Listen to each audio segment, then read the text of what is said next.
Rob Reiner was born Robert Reiner on March 6, 1947 in the Bronx, New York. Growing up, entertainment wasn't just a distant dream for him, it was part of his daily life. His father, Carl Reiner, was a legendary comedian, writer, and director, while his mother, Estelle Reiner, was an accomplished actress. Their home was a lively place, filled with humor, cultural conversations, and a deep respect for the craft of storytelling. From a young age, Rob was surrounded by the rhythms of show business, observing the dedication, timing, and creativity required to succeed in the industry. These early influences would lay the groundwork for his extraordinary career as both an actor and a filmmaker. Reiner's first major breakthrough came on television in the 1970s, when he took on the role of Michael Stivic, affectionately nicknamed Meathead, in the groundbreaking sitcom All in the Family, 1971-1979. His character was a progressive voice during a period of intense cultural change in America, often clashing with the traditional views of Archie Bunker. His portrayal struck a chord with viewers, earning him widespread recognition and multiple Emmy Awards. This success gave him the confidence and platform to step behind the camera, where he would leave a lasting mark on film history. By the early 1980s, Reiner transitioned into directing, and his debut set the tone for what was to come.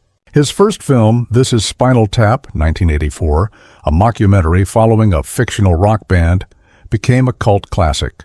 Its sharp satire and pitch-perfect comedic delivery earned it a permanent place among the greatest comedies ever made.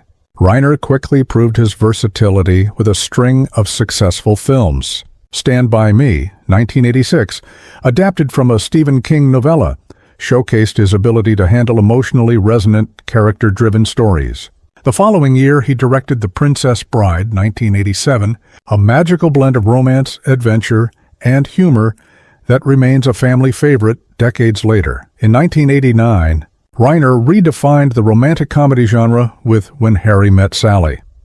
The film's intelligent script, unforgettable performances, and the iconic deli scene became cultural touchstones. His streak continued into the 1990s with Misery, 1990, another Stephen King adaptation that earned Kathy Bates an Academy Award, and A Few Good Men, 1992. The military courtroom drama that gave us Jack Nicholson's immortal line, "You can't handle the truth." These films cemented Reiner's reputation as a filmmaker who could seamlessly shift between comedy, romance, drama, and suspense, all while keeping his focus on authentic human stories. Even while building his directing career, Reiner continued to shine as an actor. His filmography reads like a journey through modern Hollywood.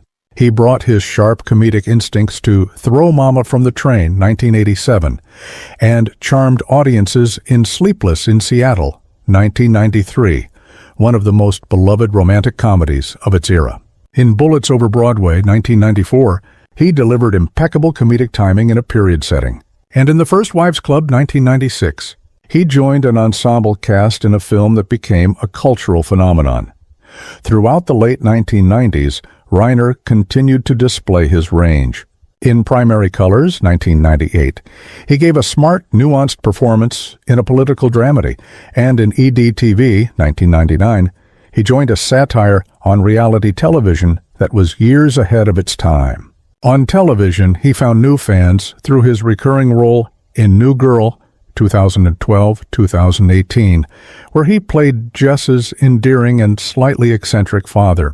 He even surprised audiences with a memorable cameo in Martin Scorsese's The Wolf of Wall Street, 2013. Proving he could hold his own in a powerhouse cast, one of his most memorable acting appearances remains his role as Marty DeBurgi, the Ernest Foe documentarian in This Is Spinal Tap, 1984.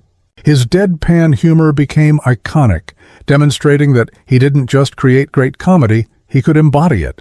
Over the years, he continued appearing in his own films, such as The Story of Us, 1999, and Alex and Emma, 2001, blending his talents both behind and in front of the camera.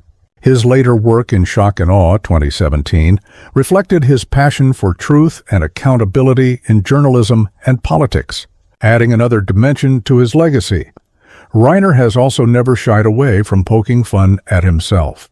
Cameos in projects like Dickie Roberts, former child star, 2003, and 30 Rock 2010 showed his self-awareness and humor, making him even more beloved by audiences.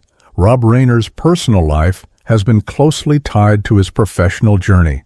His first marriage was to actress and director Penny Marshall in 1971, when both were rising stars in Hollywood.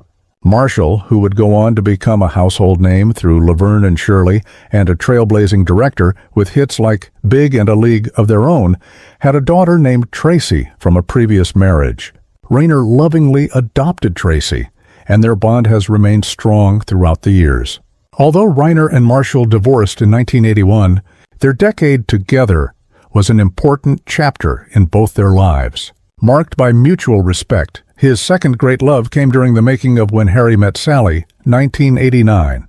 While directing the romantic comedy, Reiner met photographer Michelle Singer. Their connection was immediate and profound.